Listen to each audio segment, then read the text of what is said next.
Hello friends, income tax के cases की series में आज जो केस हम डिस्कस करेंगे वो इस चीज को लेकर के है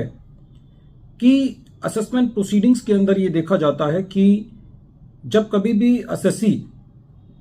एग्रीकल्चर से अपनी इनकम को दिखाता है तो असेसिंग ऑफिसर्स या असेसिंग अथॉरिटीज की ये मंशा रहती है कि कोई ना कोई एक ऐसा रीजन देकर के जो कि वैलिड रीजन नहीं है उस एग्रीकल्चर इनकम ना माना जाए, या जब कभी भी एसएससी कोई रूरल एग्रीकल्चर लैंड को सेल करता है और एसएससी सारे दस्तावेज जैसे कि तहसीलदार का सर्टिफिकेट, खसरा गिरदवारी रिकॉर्ड या पर्चा लगान रिकॉर्ड सब सबमिट कर देता है, उसके बाद भी कोई ना कोई एक ऐसा रीजन देकर के जो कि जस्टिफाइड नहीं होता उस रूरल एग्रीकल्चर लैंड को एक रूरल एग्रीकल्चर लैंड ना मानना, असेसिंग ऑफिसर उसका एज ए कैपिटल एसेट मान के एडिशन कर देते हैं। तो ऐसे केस में ट्रिब्यूनल्स का या कोर्ट्स का क्या व्यू है, ये चीज प्रेजेंट केस से सामने आती है। प्रेजेंट केस का नाम है Vinaya Sharma versus assistant commissioner of income tax और ये केस जयपुर ITAT की बी बेंच ने 17 अक्टूबर 2024 को डिसाइड किया और ये case 130 ITR tribunal page number 738 पर रिपोर्ट हुआ। प्रेजेंट केस में ट्रिब्यूनल का यह कहना था कि यह एक एस्टेब्लिश्ड लॉ है कि जब कभी भी अकाउंट्स मेंटेन नहीं किए जाते या अकाउंट्स मेंटेन किए जाते हैं और उनको रिजेक्ट कर दिया जाता है तो ऐसे केस में कोई भी इनकम चाहे वो एग्रीकल्चर इनकम हो उसको एस्टिमेशन बेसिस पर कैलकुलेट किया जाना चाहिए। ट्रिब्यूनल का यह कहना था क्योंकि प्रेजेंट केस में एग्रीकल्चर इनकम का सवाल है तो ऐसे केस में लॉ अपने आप में एग्रीकल्चर इनकम के केस में कोई प्रेस्क्राइब्ड अकाउंट्स मेंटेन नहीं करता कि ये अकाउंट्स मेंटेन करने हैं, तो ऐसे केस में एस्टिमेशन के द्वारा ही एग्रीकल्चर इनकम को एस्टिमेट किया जा सकता है। प्रेजेंट केस में एसएससी के यहां सर्च हुई थी,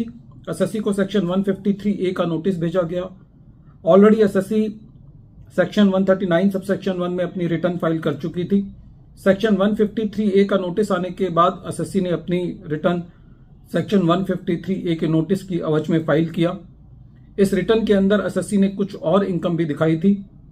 जब असेसमेंट प्रोसीडिंग्स चल रही थी तो असेसिंग ऑफिसर ने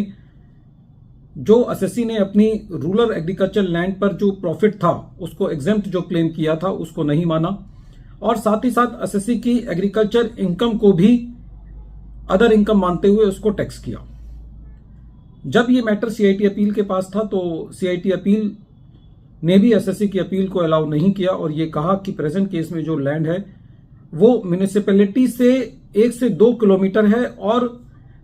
उसकी पॉपुलेशन जो है वो 10 लाख से ज्यादा है। इसके विरुद्ध एसएससी ने असेसमेंट प्रोसीडिंग्स के अंदर अपने सारे डॉक्यूमेंटेशन दिए थे, तहसीलदार का सर्टिफिकेट दिया था जिससे ये साबित होता था कि जो लैंड है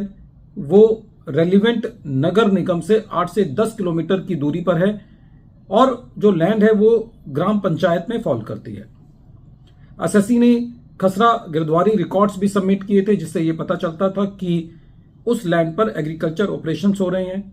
इसके अलावा एसएससी ने पर्चा लगान रिकॉर्ड्स भी सबमिट किए थे जिससे ये साबित होता था कि एसएससी उस लैंड पर डिफरेंट तरह की खेती कर रहा है। तो जब ट्रिब्यूनल ने प्रेजेंट केस में सारे फैक्ट्स को देखा तो ये कहा कि जो भी एविडेंसेस एसएससी ने सबमिट किए हैं उससे ये साबित होता है कि जो प्रेजेंट लैंड है वो एक रूरल एग्रीकल्चर लैंड है, इसलिए जो एसएससी ने अपनी लैंड पर कैपिटल गेन को एग्जेम्प्ट किया था उसको सही माना और ये कहा कि प्रेजेंट केस में लैंड जो है वो सेक्शन 2 क्लॉज 14 के मुताबिक कैपिटल एसेट की डेफिनेशन में नहीं आती। ट्रिब्यूनल ने ये कहा सेक्शन 2 क्लॉज 14 कैपिटल एसेट की बात करता है लेकिन उसके अंदर कुछ एक्सकल्शंस हैं जैसे कि एग्रीकल्चर लैंड, जिसके लिए ये जरूरी है उसको रूरल एग्रीकल्चर लैंड के लिए कि वो लैंड किसी म्युनिसिपैलिटी में फॉल ना करती हो और उसकी पॉपुलेशन 10,000 से ज्यादा ना हो, क्योंकि प्रेजेंट केस के अंदर 2011 के सेंसस के मुताबिक उस एरिया की जो पॉपुलेशन है वो 382 है, 382 है। तो सारे फैक्ट्स एंड सर्कमस्टांसेस को देखते हुए ये चीज साबित होती है कि उस लैंड पर एग्रीकल्चर एक्टिविटी की जा रही थी और तहसीलदार के सर्टिफिकेट, खसरा गिरदवारी रिकॉर्ड्स के मुताबिक और पर्चा लगान रिकॉर्ड के मुताबिक वो लैंड एग्रीकल्चर लैंड है।